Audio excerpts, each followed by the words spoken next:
Жылдам хабарнама шұғыл дерек. Ассалаумағалейкум, армағазақ еңбек және халықты әлеуметтік қорғау министрі Тамара Дүйсенова зейнетақы жасында турсы турылға мәліметке ие етті. Егер осы турсында толығырақ мәліметке ие болғыңыз келсе, онда арнамыздағы подписаться және де бір ғана лайк түймелерін басып, каналымыздың дамуына өз үлестеріңізді қоса кетуіңізді сұранамыз. Ал онда біз бастадық.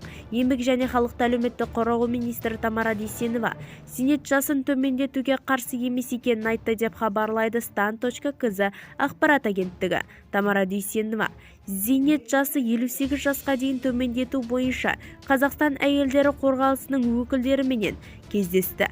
Мен қазақстандықтардың зейнетке ерте шығуына қарсы емеспін.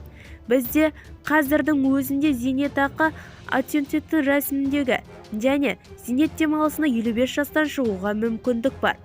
Факторлардың барлығын бірлесе отырып зерттеуіміз керек. Бұл кейін азаматтарымыздың зейнетақысы төмен болуы үшін қажет. Азаматтардың табысын ескеріп, зейнетке ерте шығару бірнеше тәсілін қарастыруымыз керек, деді ол. Кездесу кезінде белсенділер зейнет жасын төмендетуге байланысты өз ұсыныстарын жеткізді. Оны министрлік жанындағы арнайы жұмыс тобы жан-жақты зерттеді. Жиында экономика секторларындағы жасы 50-ден асқан әйелдердің табысы менен әлеуметтік мәртебесі төмен зейнетақы алатындардың мәселесі де көріледі. Бізді тамашалауды жалғастырыңыз.